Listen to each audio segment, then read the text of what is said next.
फैसला लिया है। आप देख रहे होंगे कि पंजाब के अंदर भी बड़ी हलचल है इस खबर को लेकर के।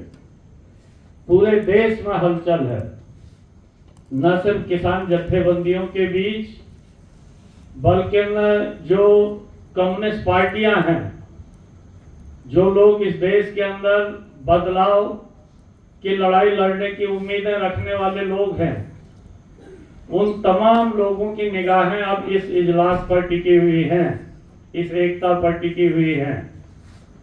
और मैं ये भरोसे के साथ कह सकता हूं कि जब हमारा ये इजलास होगा तो न सिर्फ हम दो संगठन एक होंगे बल्कि बाकी जत्थेबंदियों से भी ढेर सारे लोग आपकी ओर आएंगे, आपकी जत्थेबंदी में शामिल होंगे और हम हिंदुस्तान की सबसे बड़ी क्रांतिकारी किसान जत्थेबंदी के रूप में जो है सामने आएंगे।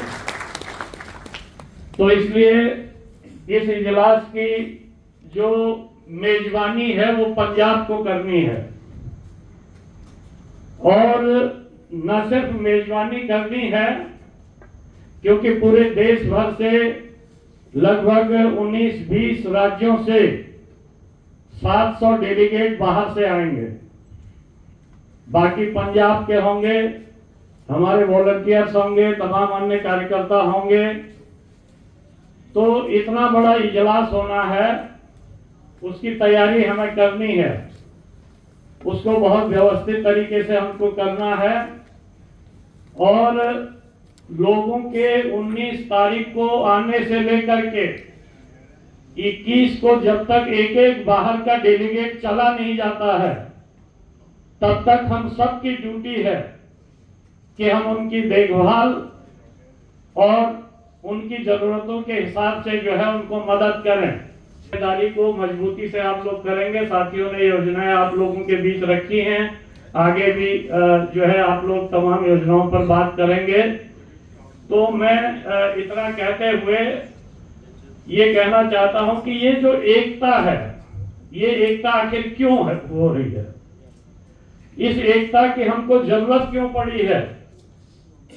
जब एक एक विकास खंड के अंदर, एक एक जिले के अंदर काम करने वाले लोग सोचते हैं कि भाई हम अपनी अलग जत्थेबंदी बना दें, तो ये दो जत्थेबंदियों की 4 क्यों नहीं हुए, 6 क्यों नहीं हुए, ये दो जत्थेबंदियां आपस में एक क्यों हो रही हैं। ये देश और दुनिया के अंदर जो राजनीतिक बदलाव आ रहे हैं, ये उसकी जरूरत है। अगर आप जो राजनीतिक जरूरतें हैं आज देश की, इस देश की खेती और किसानी पर जो गंभीर खतरा आज मंडरा रहा है, जिसका जिक्र हमारे साथियों ने किया कि आजादी के बाद सबसे बड़ा खतरा, सबसे बड़ा हमला आज खेती किसानी पर हो रहा है।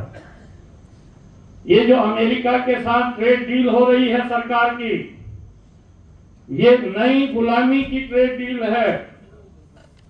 इस देश के अंदर खेती के कॉर्पोरेटीकरण के लिए जिन 3 कृषि कानूनों को सरकार लाई थी, उसके खिलाफ आपने इतना बड़ा मोर्चा लिया, उनको वापस कराने के लिए इस घमंडी सरकार को मजबूर किया। लेकिन आपने देखा कि चोर दरवाजे से कृषि व्यापार विपणन नीति का मसौदा ये सरकार लेके आई, ये सरकार बीज बिल लेकर के आई, ये सरकार बिजली बिल लेकर के आई, ये सरकार एमएसपी की गारंटी का कानून लाना था, उसको नहीं लाई। और अंततः आज जो है हमारे अन्न के भंडारण का, इस देश का जो अन्न का भंडारण है, वो भंडारण भी कॉर्पोरेट कंपनियों के हाथ में, अडानी और अडानी जैसी एक आध और कंपनियों के हाथ में देश के अन्न का पूरा भंडारण का जो है इसने ठेका दे दिया है। तो अगर आप ये कहेंगे कि एक तरफ तो ये सब हो रहा है कि कॉर्पोरेट की ये घुसपैठ हमारी खेती में, हमारे व्यापार, कृषि व्यापार में और अन्न के भंडारण में कॉर्पोरेट का एकाधिकार सरकार करने जा रही है और कर रही है। दूसरी तरफ अगर आप देखेंगे तो पूरे देश के अंदर किसानों की जमीन की लूट मची हुई है। किसके लिए? कॉर्पोरेट के लिए। तमाम योजनाएं इस देश के अंदर जितनी भी आ रही हैं वो कॉर्पोरेट भूमि लूट की योजनाएं आ रही हैं और हमारी जमीनों से हमको बेदखल किया जा रहा है। न सिर्फ हमारी जमीनों से हमको किसानों को बेदखल किया जा रहा है, बल्कि जो ग्रामीण गरीब हैं, खेत मजदूर हैं, जो बरसों से जो है सरकारी जमीनों पर, नदी किनारे की जमीनों पर, तालाब के किनारे की जमीनों पर अपना झोपड़ी बना करके, आवास बना करके रह रहे हैं, उनको भी पूरे देश में बेदखल करने की जो है कोशिशें इस सरकार की चल रही हैं और सारी जमीन को भूमि बैंक बना करके कॉर्पोरेट को जो है बेचने का जो है काम हो रहा है, उनको कौड़ियों के भाव नीलाम करने का काम हो रहा है। तो इसलिए अगर आप देखें तो खेती किसानी पर हमारे चौतरफा हमला हो गया है और न सिर्फ खेती किसानी पर हमला हुआ है बल्कि हमारी आजादी, क्योंकि खेती किसानी आजादी के साथ जुड़ी हुई है। आपको न भूलें कि जब हमारे पुरखे आजादी की लड़ाई लड़ रहे थे उस समय हम जमीन के मालिक नहीं थे।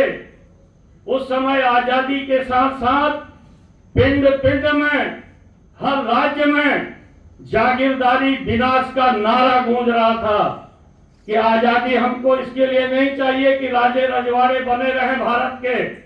आजादी इसलिए चाहिए कि अंग्रेज चले जाएं, राजे रजवाड़ों का राज खत्म हो और जागीरदारी का प्रथा खत्म हो।